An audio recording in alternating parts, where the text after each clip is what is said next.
I'm Eric. And I'm Steve. Ixalan Pre-release and shop news. Let's talk about it.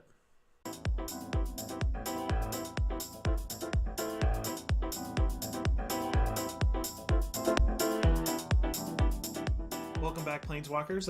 As mentioned, let's talk about our pre-release experience. It's the 28th of September, so just last week. Yeah, it was a blast. I had a great time. How many did you play in, Steve, first off? I only played in 2 this time. Okay. Usually I take off pretty much the entire weekend to do all of them, but yeah, money. So Oh, yeah.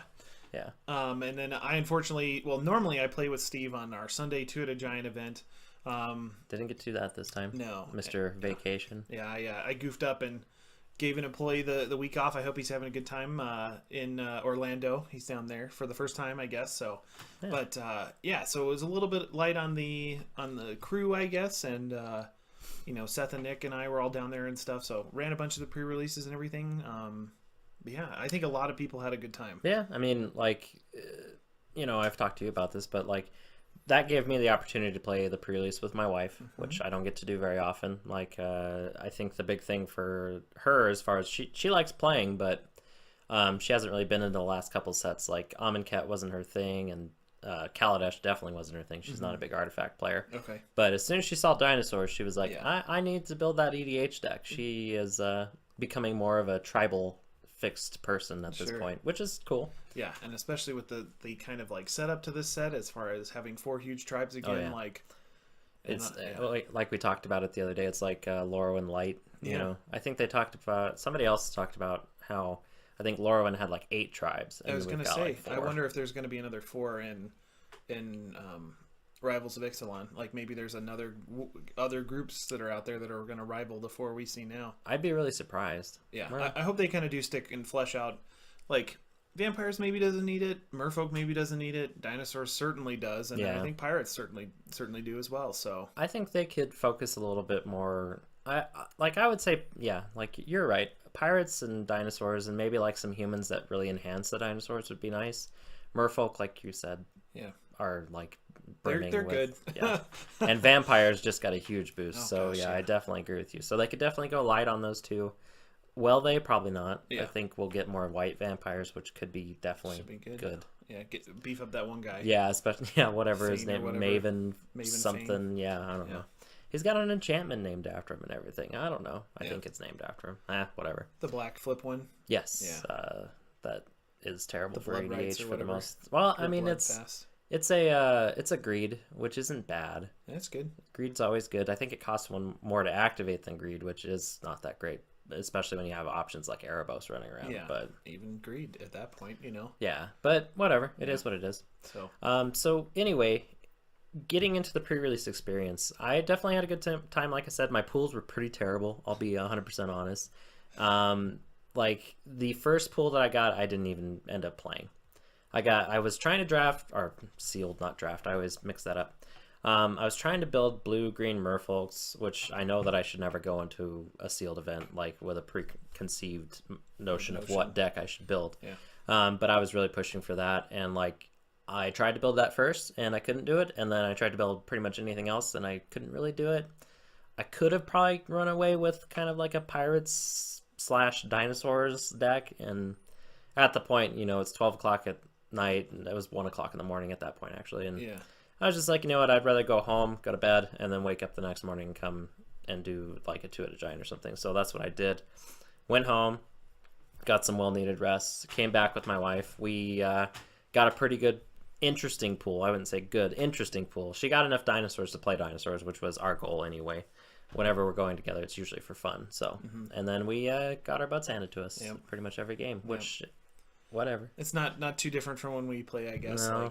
I think maybe I was thinking about this the other day. I think I try and overthink sealed. I think I try and turn it into EDH, which it's definitely not. Cause it's different. You just need the good rares you've got and the best creatures you can find and some stuff to do, and some removal maybe. And if I would have gotten my sealed pool for 2-headed giant in a regular pool, I would have done amazingly, which is sad because I essentially built mono red pirates, and it was it had a motor behind it. I got 2 of the rowdy crews. I got The legendary red pirate chick, I can't remember her name right now. Lannery Storm. Yeah, Lannery Storm. I mean, and then I got 3 of the Menace guys, the ones that if you control another pirate, you have Menace, and then like 2 of the 1-drop Elemental guys, 1 of the 1-drop Pirate Goblin.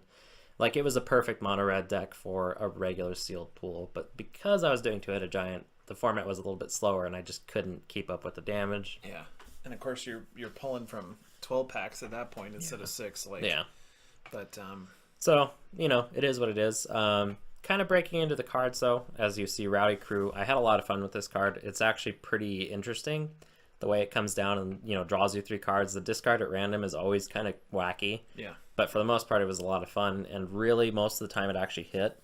Like, I ended up putting more +1/+1 counters on that than I ever did with anything else. So, and I had quite a few of those as well. So yeah, not bad. Rowdy Crew, good card.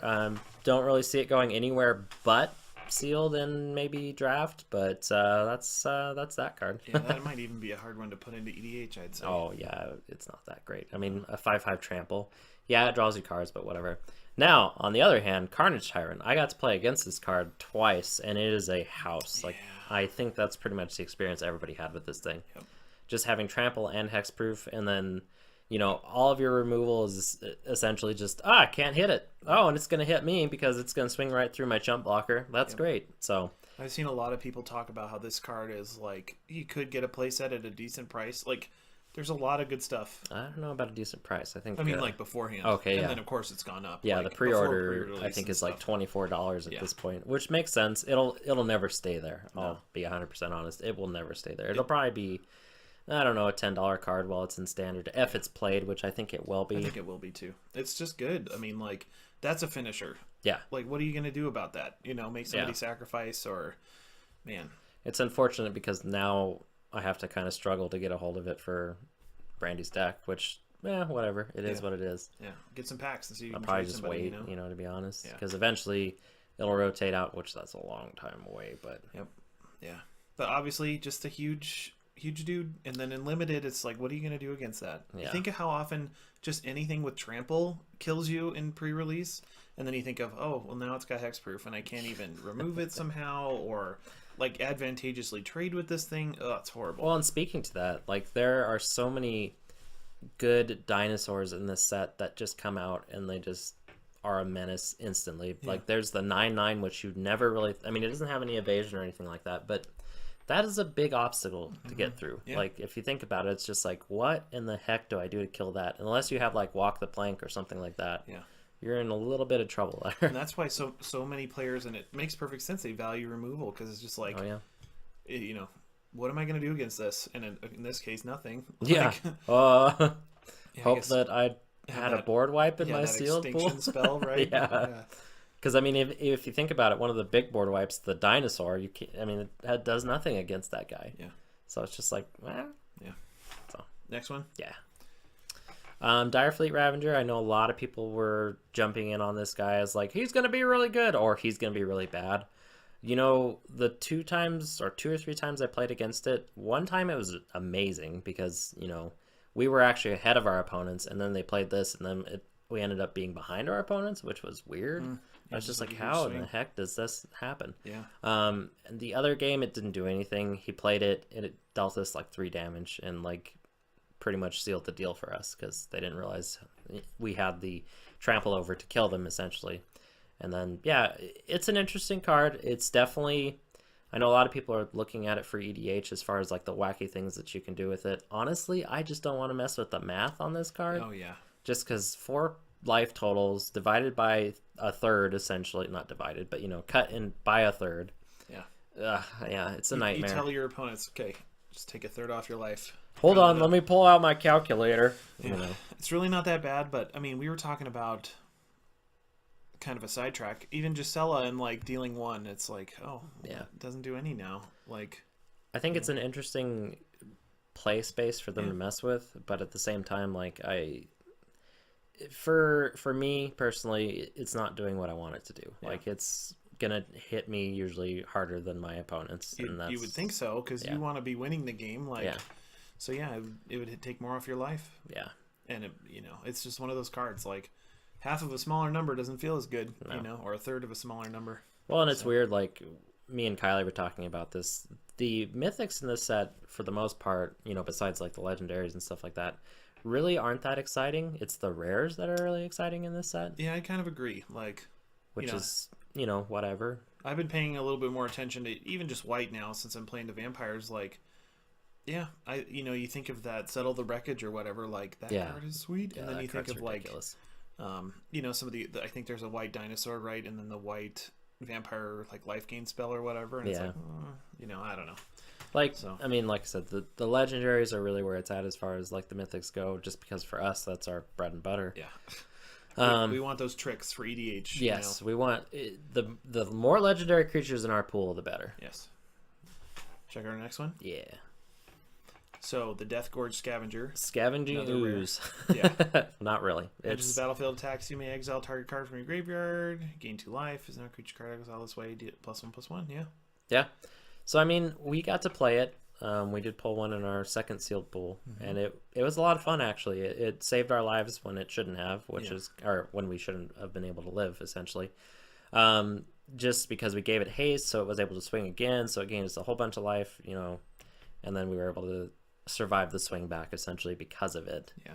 So it's an interesting card. It definitely works really well with the dinosaur tribal theme. I mean, this is how you're going to be able to, pinpoint remove those really big threats in people's graveyards, like the Jin Gataxiuses and stuff like that. So. Yeah, like you could really, you'd have multiple. I think the reason they put when it attacks on there is because Scavenging Ooze is a pretty good ability. Like locking that down to one time in the game is. I don't think people remember how crazy that was in like standard formats and stuff like that. Like I know people play it in modern. I mean, I played it in modern. It's amazing there, but I think the standard players maybe have forgotten how good that effect really is. Yeah. Just being able to gain a little bit of life at the expense of your opponent's graveyard. Right. Like even you can't do that with this. Or can you? You can. It's a graveyard. Okay, so even your graveyard, using those resources that have, for the most part, already been spent. Yeah.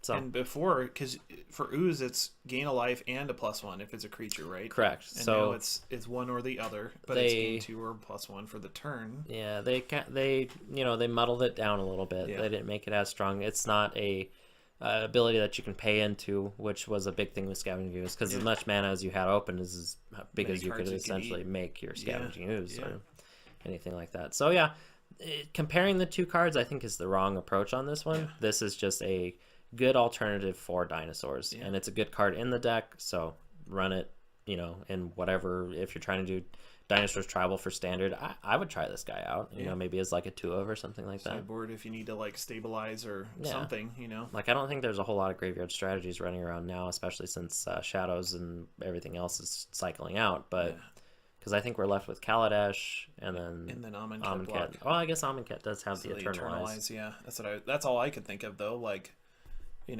it's funny how much I just brush over that like period of Magic at this point. I think a lot of people weren't huge fans of Amonkhet.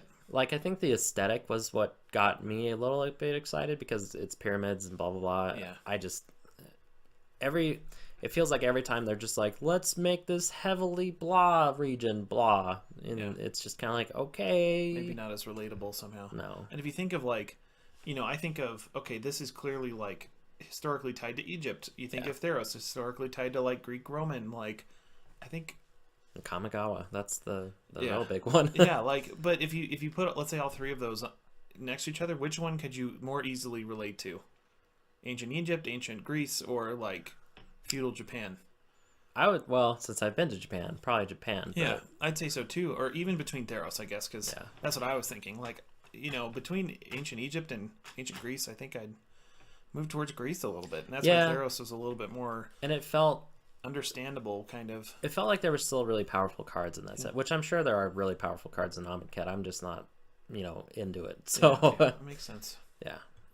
But, well, actually, I'm 100% sure there are really powerful cards in Amonkhet. I use them all the time. Okay, blasting cannons. I got this as one of my foil cards, the promo, or what do you call that? The stamp promo, pre-release promo. Really cool card. I never got it to flip, which really does that matter. The first side of this effect is really good, so I mean, it's not so bad. Honestly, finding a home for it in EDH is a little bit tricky. it really, you just look at it for its face value, the first side of it, and you think about like cards that already do this and maybe are a little bit cheaper, but I'm willing to run it. I actually put it in my new Wart the Raid Mother deck, and I'm gonna give it a shot there because that makes sense as far as it's like an extra card in your hand every turn, you know. And that'll probably end up casting 3 spells in a turn too. So I mean, there's a good chance that this will flip over. So yeah, ask Seth, he knows. Oh yeah. I need to talk to him about what he used to run because I have the bones of the deck right now, and we might have to do a deck tech about that one. Okay, yeah, just because it's different. I think how wacky that. Like, it feels like you're not even playing Magic. And I know people say that a lot about mechanics like Dredge and like, but when you see, I remember playing Seth in Standard, when you see just cards coming out of hand and into hand and doubling spells with Wart, like conspire. Dude, it's like nuts. It's like he's on another level. Oh yeah, a lot of like me especially. I remember him doing explosive vegetation for 4 lands, and I was just like, I want some of that, right? Hold on. And then like he did a Boundless Realms after that, and it's just like every land is out of your deck at this point, right? He probably warp worlded and turned all of his lands into good stuff, and then you turned your 6 permanents into nothing. Yeah, it was great. It was awesome. Yeah. Let's flip this guy really quick so you can see the other side. So the flip side here is that you get a lightning bolt on a land essentially, which this would be absolutely ridiculous for 1v1 if I could ever get to flip over in my 1v1 mono red deck. I'm sure there's a way I could do it. If I would just maybe add it in and give it a shot, it might be better than I think it is, but I don't know. I'm looking for super efficiency in that deck, and this seems like a hoop that I don't want to jump through. And if you look, you said lightning bolt, sure, it deals 3, but you cost 3. It technically costs 4 because you got to tap this. That's true. That's a horrible, horrible, horrible trade. But if you need that to finish the game, it's really not that bad. I mean, I've sacrificed half my lands to finish the game, you know?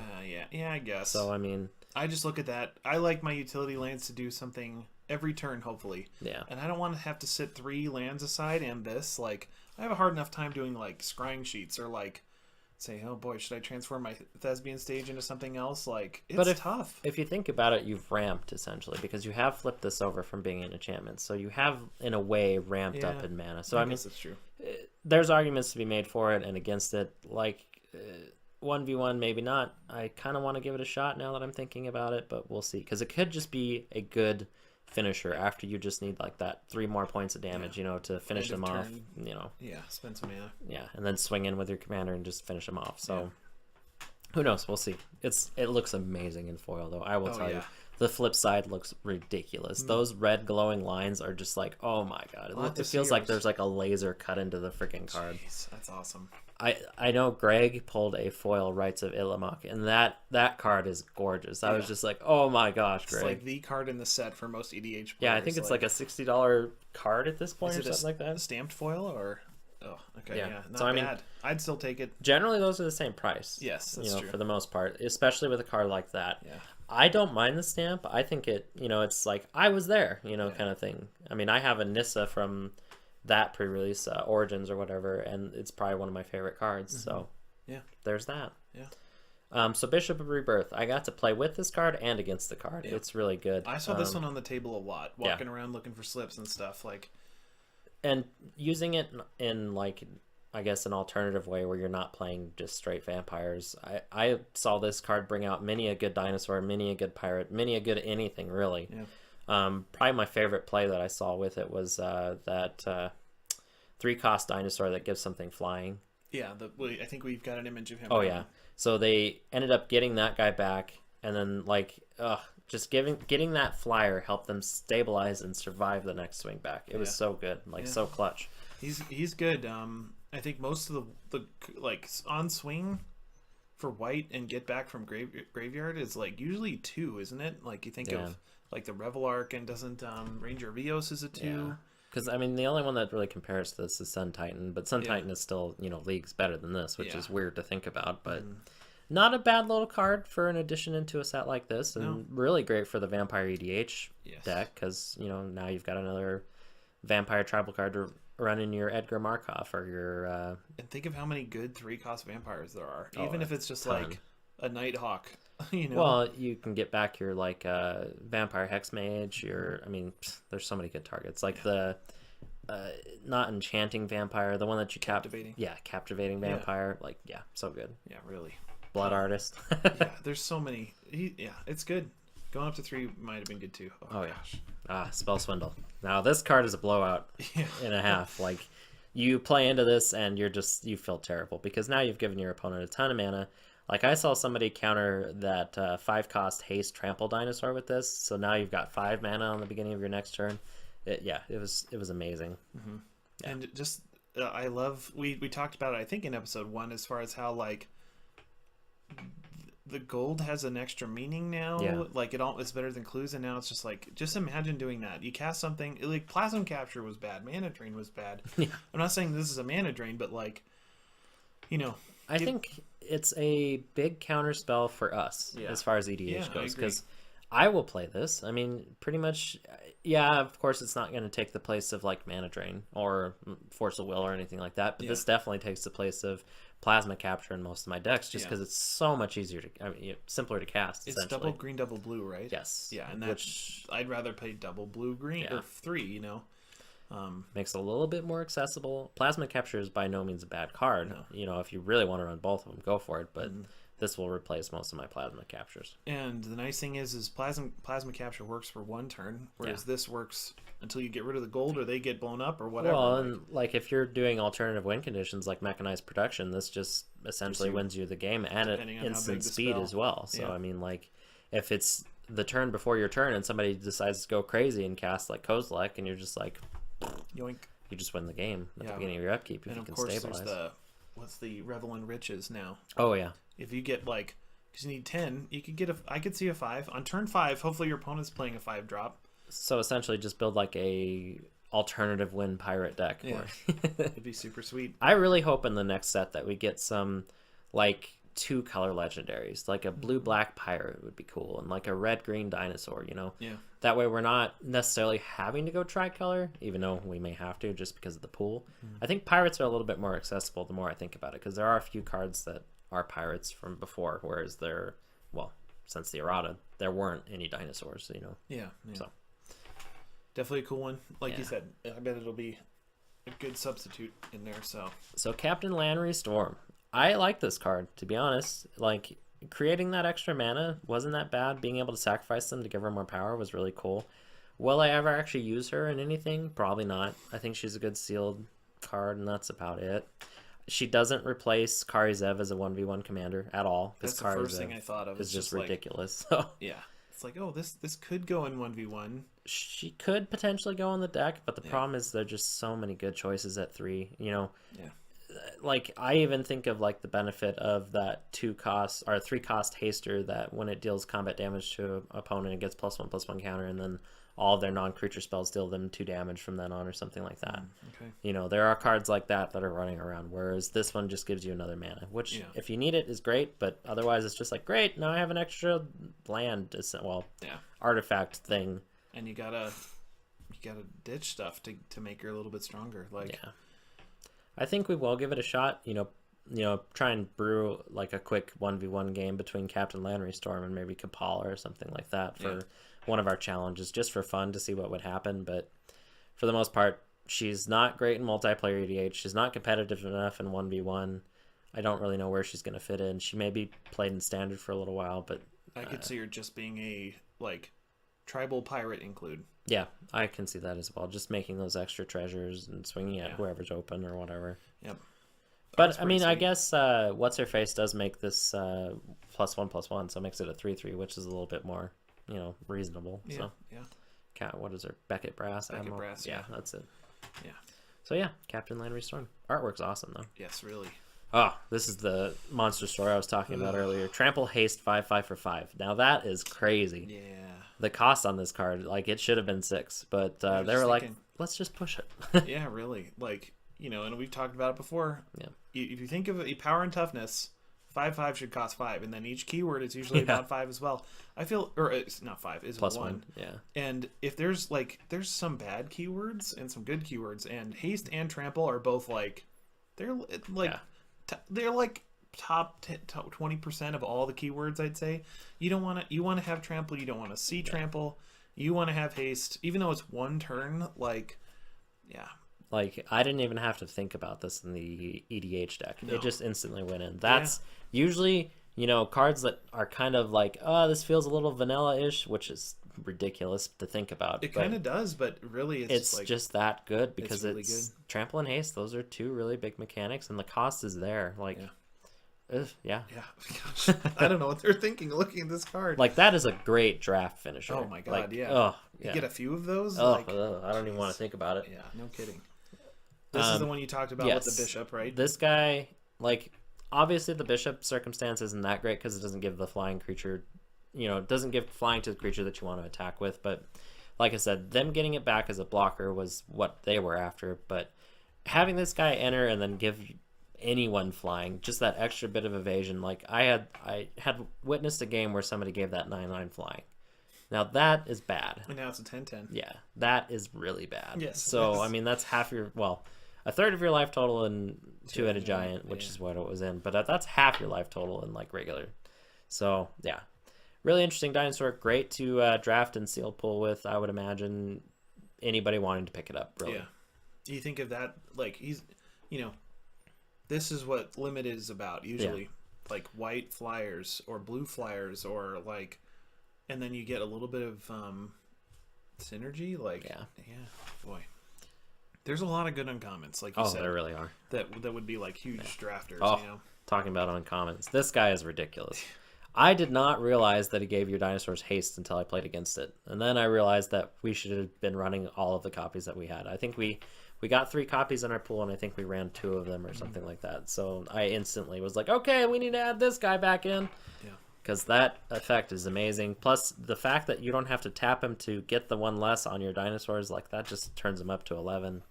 He's really interesting. Obviously, he's a dinosaur key piece for your commander decks or anything like that. Which I know a few people are just like, oh, I don't want to run humans with my dinosaurs. Just trust me, run humans with your dinosaurs. You mentioned earlier, like, and I punched in the binder a few days ago, like for our shop, and you see all these names, and then you look at the cards, and it's like, there is almost that. I guess it's the Sun Tribe or something. Yeah. Is that right? Yeah. Yeah. There's so many like background pieces to dinosaurs, it seems, and that's a good. That's a flavor win, I think. Yeah, I mean, if you think about it, they could really, in the next set, if they make a Nile legendary human that has something to do with dinosaurs, that would actually be perfect. Yeah, that'd be sweet. And maybe a few other like pieces like this that are just like really helpful. Like all of them are really helpful. The 1 cost chick that makes your dinosaurs cost 1 less is ridiculous.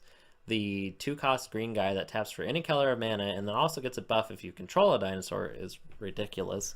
I mean, there's the other chick that gets flying if you control a dinosaur. Like, yeah, there's so much good synergy there, I would say. It almost reminds me of Shards of Alara with like the Naya elves and how they worked with all that stuff. Like, man, that's cool. And like you said, the door is so wide open to not just like boost these, because I don't think any of them are weak, but Rivals of Ixalan I think is just gonna like slam dunk some of these tribes. Oh yeah, I think these dinosaurs are gonna be a force to be reckoned with. Yeah, boy.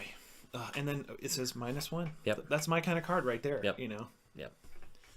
Regisaur Alpha. This card is another ridiculous.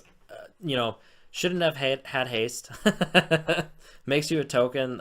Yeah, it's ridiculous. Kylie got one of these, and I think Greg got one of these as well. Yeah. Did you face down any of these? I did not get the chance to play against them, unfortunately, because or fortunately. Yeah. Or I guess that's other dinosaurs you control have haste.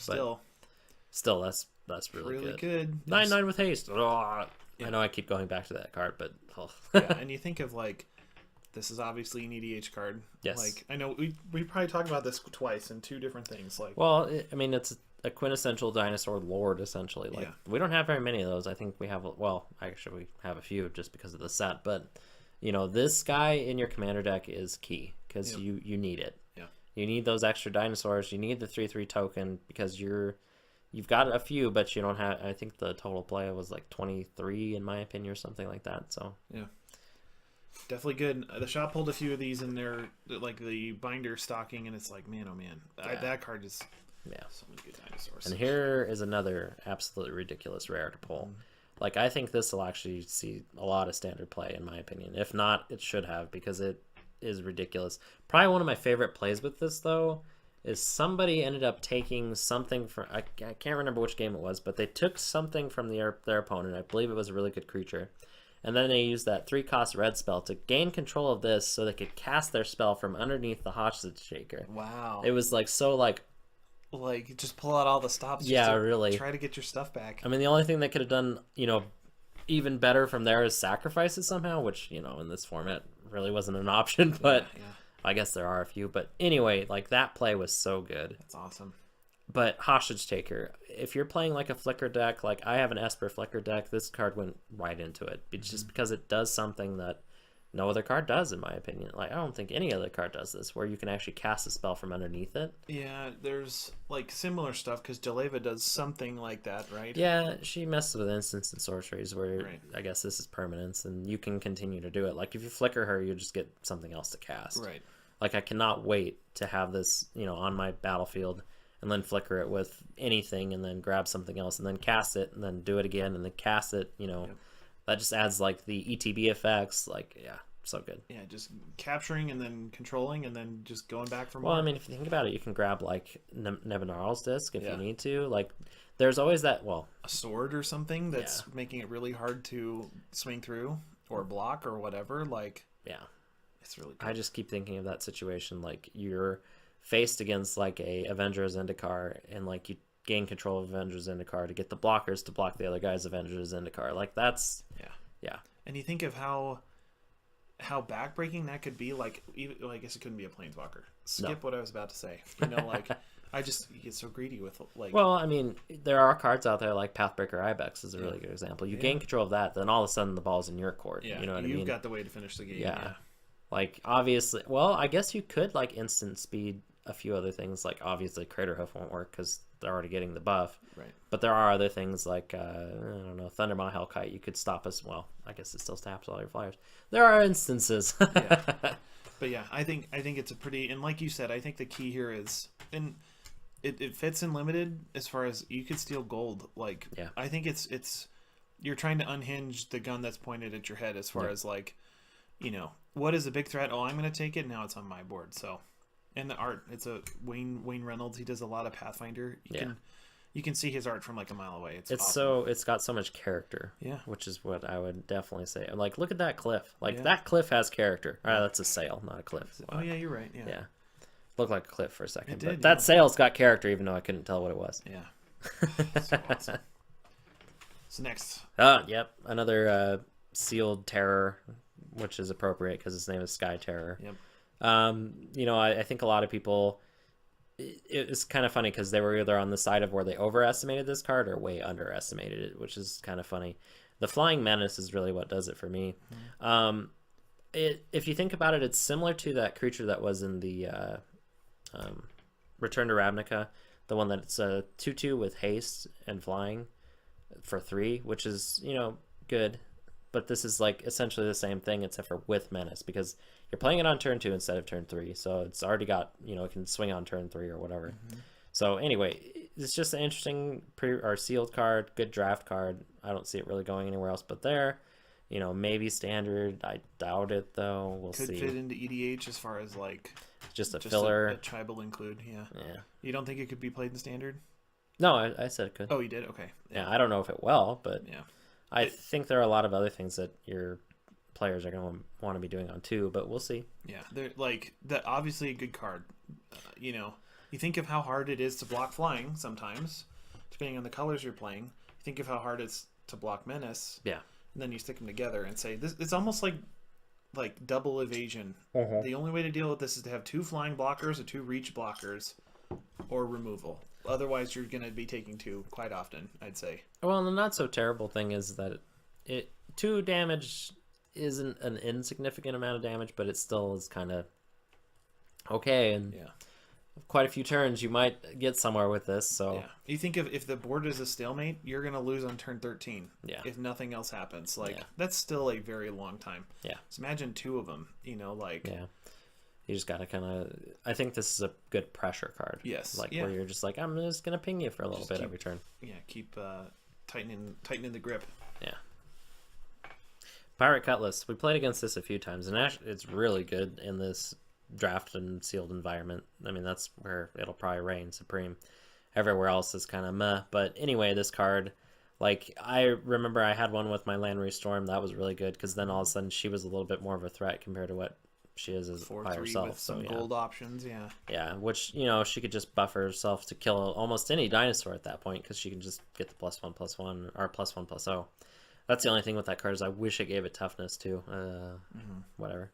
But yeah, cool card. Interesting. I like the kind of tribal equipments that just auto-equip to something, whatever you're playing, essentially. I love the ones from Lorwyn. We talked about you've used the Hero's Blade and the Karizev, like that card is pretty underrated for Voltron, in my opinion. Like really. If you think about it, the big challenge with Rafik is getting the equipment on him most of the time because they just respond or whatever. But if you have a Hero's Blade out, then you play Rafik, you just auto-equip, and then Rafik is just that much more of a menace. So. Yeah, and this one could be good. And again, I think if I were building a tribal pirates deck, I've got in my Darien deck, I have what's the soldier one? Soldiers Armaments or whatever from Morningtide. Yep. It's not that great when you're dealing with 1/1s, but it's like that extra value, like the free equip. And then here, I think the word, although it's got pirate in the name and in the text box, boy, that was hard.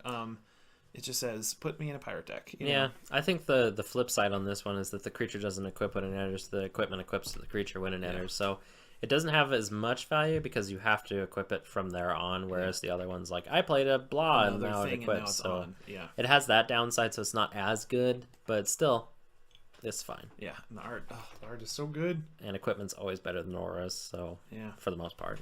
Yeah. So yep, we're back to Rowdy Crew. So those are pretty much the cards that I, had as highlights. I know they're, the pool is vast, but like I said, only playing 2 pre-releases, I didn't really see a whole lot, compared to what I normally see, I guess. As far as like the draft environment overall, I think or sealed environment, I keep saying draft.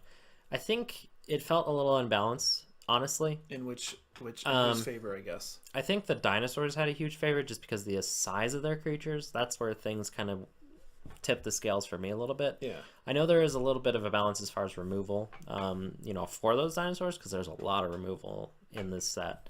But for the most part, I felt like everybody was building dinosaurs. Everybody was pretty much going on the same plan from my experience.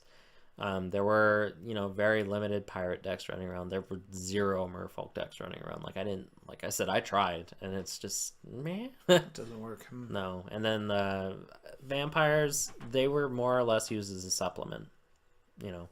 There are a few good vampire key cards, like that one guy that comes in and has flash and gets +1/+1 counter for each creature that was killed this turn. Like that guy. Blood frenzied guy or whatever. Like that guy's really good. The one that we talked about, the mono white vampire, is really good. There are a few, like I said, the removal guy would have been great, but for the most part, I don't think they did as good of a job balancing this one as they normally do, and I think that kind of speaks to just the tribal aspect of it, because you can't just go in and play like blue light flyers or anything like that. Like you would normally in any pre-release where it's just like, oh, these are good cards that'll finish my opponent. Yeah. Maybe next, like I always think of Avacyn Restored versus Innistrad and Dark Ascension, and how like there's a reason that things changed. Like maybe it's supposed to feel more like ferocious because you just like some of these. I mean, the Conquistador vampires just show up and it's just like, oh dear God, like we are outmatched or whatever, and maybe that'll change. Like going into rivals, like maybe the dinosaurs will be weaker, the humans play more of a role. Because when you're thinking of just overall a creature. Vampires, merfolk, pirates. I mean, like, what's the highest toughness out of all of them? Or power? Maybe, like, 4? 3 or 4? Ugh. And then the dinosaurs are, like, warming up there. It's just like, well, we've got this 5/5 haster for 5, and you just played your 3/3 guy for 5. Yeah, good game, Yeah, really. Yeah, like, definitely kind of a mid-rangey, like, my creature's just going to be better than yours. Yeah, mid-range is the perfect way to describe this. It's very mid-range. Yeah. Because, like, aggro, control, I could see it happening. Like, that's where the merfolk will shine if people get there, like any kind of like control strategy. But once again, we're adding in all those other sets. I don't know what people are going to come up with. I'm not a standard brewer. I never have been. I never will be. And so you think of how much is figured out by the time the Pro Tour rolls around. Yeah. And it's just like, this corner contained all these really good cards. Like, I think I know a lot of people talk about like the Ramatop Red or whatever the heck it is. there are some really good cards for that deck. I don't know if it'll continue to be as good as it is, just because of the size of the creatures that are going to be rolling around here, and I'm not really sure. Like, it feels like the creatures just come out so quick. Yeah. And you have that 0/3 chick that makes your dinosaurs that much cheaper, and she is an amazing one-drop blocker. Like, you throw that chick out, and she pretty much stops any of those first wave of attackers. You think of, like, Sylvan Caryatid back in the day, Yeah. where it's just like, I don't care. Yep. You know, like, your aggro plan is, like, slowed down tremendously, Yeah. you know? So. Well, and then, like I said, there's a 1/7 for 4. Like, that'll stop any attacker for a long time. Yes. Like, obviously, that's not a great card to be playing. But, I mean, that's just an example of, like, the dinosaurs have a lot of toughness. And that's going to be hard for that deck to get through. Yeah, yeah. And, like, I know that the vehicles deck has gone down in favor quite a bit from talking to Seth. And that's just because of simple cards like a Braid. I mean, that card just wrecks you. It's the reason it's like 250 right now, you know? And the dinosaurs don't give a crap about a Braid. Yeah. Like, they don't care. Like, oh, deal me 3 damage. I'll draw a card or something, Please you know? do. Like, really. See my keywords, right? So, I honestly think that Ramatop Red is going to have a hard time doing anything now, just because of the size of the dinosaurs. We'll see. Yeah. You know, maybe there's not a dinosaur deck yet, and Ramatop Red just ran... I keep thinking I'm saying it wrong. But anyway... Like, obviously, they got a key piece in, like, Lightning Strike, which I think is awesome. Yeah. But, I don't know. We'll see. I know... Those are the only 2 decks that I know about in Standard. I don't know if you know anything differently Not than really, I do. no. Yeah. I'm sure people that play Standard are just like, you idiots! Yeah. Leave us a comment, right? Like, you're, like, 3 months behind! So, just like, we need to talk to Seth. yeah. But, we were going to touch on... There was a little bit of... misfires as far as the pre-release goes. I'll let you take over there. So we had 6 events over the weekend, and they were pretty good. So, you know, Friday night midnight was awesome as usual. That crowd is always killer. Like, you got to be an exciting crowd if you're willing to stay up at like really early in the morning or late at night and play maybe 5 or 6 rounds of limited. You know, but you know, that's always a hit. And then, you know, showing up Saturday, I worked Saturday morning and stuff, but Sunday was a big deal. We got swamped. Like, normally our Sunday events are a little bit tame because the weekend's kind of winding down. But our noon event had 32, and then our Two-Headed Giant, which is just a few hours after that, we had, I think it was 16 teams, so another 32 people, and we had another, I always get the math wrong, it'd be another 6 teams that we had to turn away, unfortunately, due to space. We had like 3 extra chairs in the whole building, and one would be like, we could have gotten, I guess, 2 more teams in there, but somebody during the noon event would have had to buy and no chair to sit in. So we said, you know, we're just going to cap it here, gave some people some packs. Like, we're really sorry that happened if you showed up. You know, we're looking at what we can do as far as scheduling, but the big deal, and we made an announcement here, so if you're one of those, say, 60-some people in our shop on Sunday at about probably 2:05 or so, we are actually taking over the next door space. So our neighbors have moved on and moved out. We started construction and not tearing down a wall yet. That might be today, but some demolition on the other side. I don't know how big the space is, like square foot wise, but I keep, whenever anybody asks me about it, I keep thinking that it's essentially adding a third. Yeah, I think it's about a third. So it's a good thing we didn't get hit by that pirate. Yes, yeah. We'd lose a third. The third's no big deal, and then we're like, yes, a third. But yeah, I'd say so. And hopefully some more gaming space. Like, we might be pushing like 85 people for pre-releases and stuff. So well, and I feel like those are like not the biggest events, but they are definitely huge. Like, especially like you said, midnight. Yeah. Like, think about how many people you can cram in there now. Think about how many people are going to be trying to fall asleep at 6 o'clock in the morning. Oh, that's true. I'm just kidding. Yeah. I'm kidding.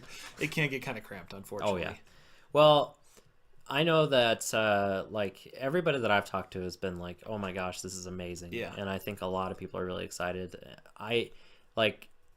I know I've said this to you a million times before, but this is essentially all of our second homes. Yeah, so, I mean, and even for me and Chris, like, you know, we've been coming to CollectorMania. I mean, I remember just like 4th and 5th grade, just going down and buying a Pokemon pack. Yeah. And now, you know, it's been in our hands for 6 years, and like the previous owners did a lot. I mean, I think like Parker's, like, it's got a geeky home for everybody that wants it, you know. Yeah. Like, and I think there are plenty of people that want it. Like, I don't know. There are so many people that I know that I wish they would come and give it a chance, and they've got like that aspect of like, oh, it's just card games and board games and blah blah blah. It's so much more than that when you really get into it, because it's a social atmosphere that you get used to. You essentially have a huge pool of friends at that point. You know, even just walking in there, you just stick around for a couple weeks and you will make friends. Yeah, I almost feel like, and I say this a lot to you, or like, you know, when I'm trying to explain my job, it's like, it's almost like I'm a bartender. Yeah, really. Like, people show up and they talk to me all day. Yep. And they ask me for stuff, and I can help them with stuff. And like, you know, I mean, we've been talking for 45 minutes about something we didn't even really like, we didn't interact with. We didn't do the pre-release, but we all are in this boat. We all have this understanding of this game because of this place. Yeah. Like, man. Well, and it's so much more than Magic too. Yeah. I know that we focus on that primarily in the channel, but I mean, like the board game nights, the Pathfinder nights, the D&D nights, like they're just yeah, even, you know, even communities I'm not really a part of, like, you know, you think of Netrunner or even Destiny, like you see these people and like, man, we're so lucky. Like, honestly, it's so true. Like, the people that show up to our store are just great, and then like just having this extra space, like I cannot wait. Oh yeah, it's gonna be great. It'll be like 2 weeks probably from today. Yep. And hopefully it'll all be painted and put up, and we'll probably have a lot more work to do, but just extra space, and oh, dude, it's killer. I still think we need to videotape a little bit of that. We'll try to do something. You right guys now, that are interested. It is a huge mess. There's just sheetrock everywhere. Like, I don't know. I think that's a good aspect to capture. Just be like, here's what it was, and then here's what it is in the end. You know? Yeah, it's true. So maybe we'll work on just doing a short video or something like that, just so everybody just can take the GoPro down, and I say we just make like a documentary and just like have like a 20-minute video and just put it all together. This is like YouTubeception now. We're talking about like making a video on a video. Yeah. Your minds are all blown. We'll probably do an update or something, like if you're in town, swing by. You know, like Steve and I always joke, if we get a visitor, I think we met maybe one or two people that have seen our stuff. Like I've had 2 or 3 people like honest like show up at like I did meet a few people at the GP. One was, I can't remember his name, but he was really, really nice. The other guy recognized us, but he wasn't sure like from where.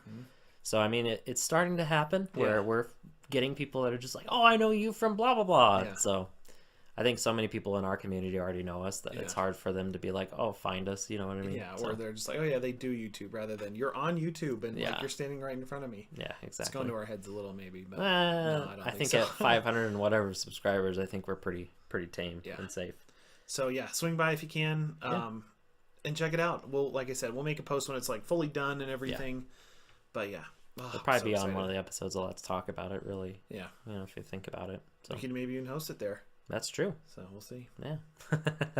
Well, what do you think? Have we talked about the pre-release and shop news? I would definitely say that we have talked about it. Thank you. We'll see you guys next time. Yep.